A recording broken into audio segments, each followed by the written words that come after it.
ओम नमः शिवाय, जय महाकाल। आप सबको पता है कि ज्येष्ठ महीने का जो बड़ा मंगलवार का दिन है वो आ गया है और इस पूरी वीडियो में हम लोग 4 बहुत ही प्यारे से उपाय की बात करेंगे जो कि पूज्य गुरु जी की कथा से सुन के बहुत अच्छे से आपको बताऊंगा। ठीक है, पहले उपाय की हम लोग बात करेंगे जो कि होगा मनोकामना पूर्ति के लिए। दूसरा उपाय होगा अगर आप बहुत ज़्यादा कष्ट में हो, कोई इच्छा पूरी ही नहीं हो पा रही है, उसके लिए होगा। तीसरा उपाय आपके बच्चों के लिए होगा और चौथा उपाय अगर आप कर्ज में डूबे जा रहे हो, मतलब लक्ष्मी का वास आपके घर में नहीं होता तो ज़रूर करिएगा। ठीक है, इन सभी को बहुत ही प्यार से विस्तार से बताऊंगा, सिर्फ आप सुनते जाएं, समझने की कोशिश करिएगा। ठीक है, तो पहले उपाय की हम लोग बात करते हैं जो कि मनोकामना पूर्ति के लिए है ना। बहुत ज़्यादा आसान है ये उपाय और ये उपाय आपको या तो मंगलवार के दिन आप कर सकते हैं या फिर शनिवार के दिन। ठीक है, सुनिएगा, स्क्रीन पर आपको दिख रहा होगा बेलपत्र, दिख रहा है ना आपको। बस इसी तरीके से 7 बेलपत्र की ज़रूरत होगी, है ना। जब भी मैं बोलूँ बेलपत्र तो आप ये समझा करें कि हमें कहीं से भी कटे फिटे हुए बेलपत्र नहीं लेने हैं। ठीक है, बिल्कुल प्यारी प्यारी बेलपत्र लेना। ठीक है, अब इस 7 बेलपत्र को आपको 2 जगहों पर चढ़ानी होगी, है ना। वो 2 जगह कौन से हैं समझिएगा। देखो, जैसे स्क्रीन पर आपको दिख रहे होंगे बजरंग बली, जो 7 बेलपत्र आपके सातों बेलपत्र को एक एक करके बजरंग बली के पास में आपको समर्पित करना होगा। जो भी आपकी मनोकामना है, जो भी आपके विशेष हैं बहुत दिनों से अधूरे हैं। ठीक है, एक साथ समर्पित मत करना, एक एक करके बजरंग बली के पास में उन 7 की सातों बेलपत्र को समर्पित करना। ठीक है, समर्पित कर दिया। अभी जो 7 की सातों बेलपत्र आपने पहले बजरंग बली के पास में चढ़ाया है, यहाँ से आपको उस सभी के सभी 7 के सातों बेलपत्र को उठाएंगे और वही बेलपत्र लेके पहुंच जाएंगे महादेव के शिवलिंग के पास। फेस रखेंगे उत्तर दिशा की तरफ, यानी कि नॉर्थ डायरेक्शन, और एक एक करके आपको वही बेलपत्र महादेव के शिवलिंग के ऊपर ठीक समर्पित करते जाना है ना। जब आपको समर्पित करना है किसी विशेष कामना से, जो बेलपत्र की डंडी होनी चाहिए माता अशोक सुंदरी की तरफ हो और पत्ती का भाग वो आपकी तरफ होना चाहिए, कुछ इस तरीके से जैसा कि स्क्रीन पे आपको दिख रहा है ना। इतना करने के बाद महादेव के शिवलिंग के पास 2 मिनट तक आप खड़े होंगे। आपकी जो भी मनोकामना है, जो भी विशेष हैं, महादेव से आप कहेंगे, अपनी बात कहेंगे और आपकी जो भी विशेष होंगी महादेव पूरी जरूर करेंगे। ठीक है, यहाँ पर हमने पहले उपाय की बात कर ली है। आगे बढ़ते हैं हम लोग अपने दूसरे उपाय की तरफ, जो कि आपके जीवन में अगर बहुत ज़्यादा कष्ट है, आप ये चाहते हो कि मेरी कोई ऐसी कामना है, कोई ऐसी इच्छा है जो बहुत जल्दी पूरी हो जाए, मतलब आज मैं करूँ और मेरा कम से कम 1 महीने में इच्छा पूरी हो जाए, तो इस उपाय को करना है ना। इसके लिए आपको बस कुछ भी लेने की ज़रूरत नहीं है। स्क्रीन पर जो आपको चीज़ दिख रही है ये है केसर, है ना। अब बहुत सारे लोग सोचते हैं भैया हमें ओरिजिनल केसर नहीं मिलेगा, हम क्या करें। तो इसके लिए कोई परेशान नहीं होना है आपको। अगर आपको आप किसी भी पूजा पाठ की शॉप पे जाएंगे, वहाँ उनसे कहना भैया हमें केसर दे दो, पूजा पाठ में इस्तेमाल करना है, वो आपको केसर दे देंगे। ठीक है, 5-10 रुपये में आराम से दे देंगे। ठीक है, केसर लेना, साथ ही साथ आपको लेना होगा इस तरीके से चावल के दाने, है ना। कहोगे भाई कितने चावल, तो आपको 2 चावल के दाने लेने हैं। और जब भी मैं बताऊँ महादेव को कुछ भी समर्पित करने के लिए, तो महादेव को कभी भी कोई चीज़ खंडित समर्पित नहीं की जाती। ठीक है, तो बस आपको 2 चावल के दाने बिल्कुल खड़े खड़े। अब ये जो 2 चावल के दाने आपने लिए हैं ना, आपको क्या करना है, इसी केसर में थोड़ा सा पानी डालना और पानी डालने के बाद जो 2 चावल के दाने हैं इसी केसर में अच्छे तरीके से मिक्स कर लेना, अच्छे तरीके से मिला लेना। ठीक है, ताकि वो चावल केसर का चावल बन जाए, है ना। केसर के साथ 2 चावल के दानों को लेके पहुंच जाना महादेव के शिवलिंग के पास। ठीक है, फेस रखेंगे उत्तर दिशा यानी कि नॉर्थ डायरेक्शन, और महादेव के शिवलिंग के ऊपर एक साथ एक एक करके समर्पित मत करना, एक साथ जितना भी आपकी कटोरी में है केसर है और 2 चावल के दाने हैं, आपको अब बोलना क्या है जो मैं बोलने जा रहा हूँ, ध्यान से सुनिएगा। जैसे हम लोग क्या बोलते हैं, ओम नमः शिवाय, यही तो बोलते हैं हम लोग।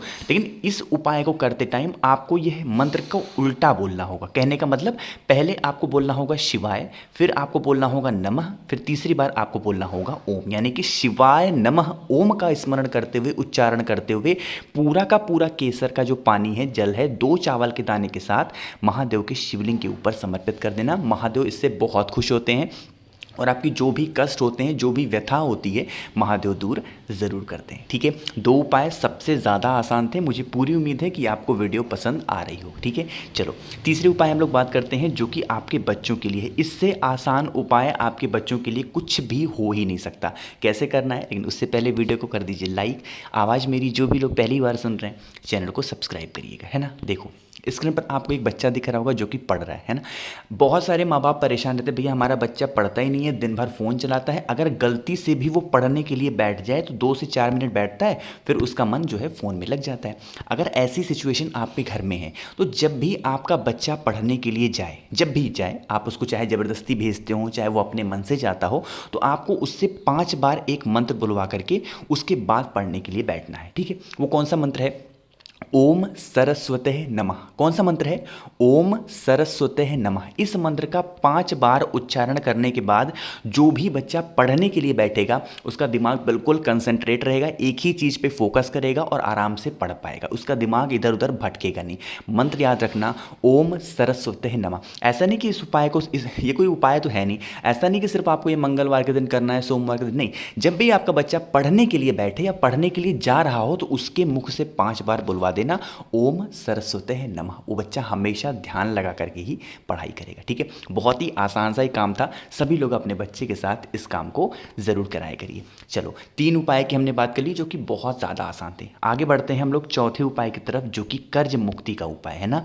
आज के टाइम पे क्या हो गया है कि लोगों के कर्जे बढ़ते जा रहे हैं। कर्जे क्यों बढ़ रहे हैं? क्योंकि उनकी ज़रूरतें बढ़ रही हैं, वो सोच ही नहीं पा रहे हैं, जितनी चीज़ें उनके पास है ना उसमें उनको संतोष है ही नहीं, है ना। किसी को देख लिया कार लिया, किसी को देख लिया बाइक लिया, तो उनके मन में भी इच्छा जगती है कि हमें भी लेना चाहिए। वो क्या करते हैं, लोन ले लेते हैं या फिर किसी से ब्याज पे पैसे ले लेंगे। ऐसी आदतें लोगों की हो जाती हैं। तो अगर आपके कर्जे बढ़ रहे हैं या फिर आपके घर में माता लक्ष्मी का वास बिल्कुल नहीं हो रहा, तो इस उपाय को करिएगा। इस उपाय को करने के लिए आपको स्क्रीन पर दिख रहा होगा, यहाँ पीपल का पत्ता दिख रहा है ना, पीपल का पत्ता। इसी तरीके से एक पीपल का पत्ता लेंगे, साथ ही साथ आपको क्या करना होगा, जाना होगा बजरंग बली के मंदिर में। अब मैं जो बताने जा रहा हूँ मेरी बात ध्यान से सुनिएगा। देखो, सबसे पहली बात तो ये है कि आपको पता है कि जो महादेव हैं हमारे, उनको 2 महीने बहुत प्रिय हैं। पहला तो है सावन का महीना उनको प्रिय होता है, और दूसरा उनको सबसे प्रिय महीना है वो है वैशाख, जो कि अभी भी हाल ही में ख़त्म हुआ है। लेकिन जो तीसरा मैं आपको महीना बताने जा रहा हूँ वो है ज्येष्ठ का महीना। यह किसको प्रिय है? यह है बजरंग बली को, यानी कि हनुमान जी को बहुत प्रिय महीना माना जाता है, ज्येष्ठ का महीना, है ना। तो इस उपाय को करने के लिए जो बजरंग बली है ना, यहाँ की सिंदूर, इनकी किसी भी पैर की, राइट पैर की हो चाहे लेफ्ट पैर की, सिंदूर को निकाल लेना, वहाँ से उठाना। अब किसका स्मरण करते हुए निकालोगे? रतिमान भगवान का। जो बजरंग बली हैं उनके तीसरे नंबर के जो भाई हैं वह है रतिमान, है ना। तो रतिमान का नाम लेते हुए, रतिमान भगवान का नाम लेके वहाँ से सिंदूर लाना।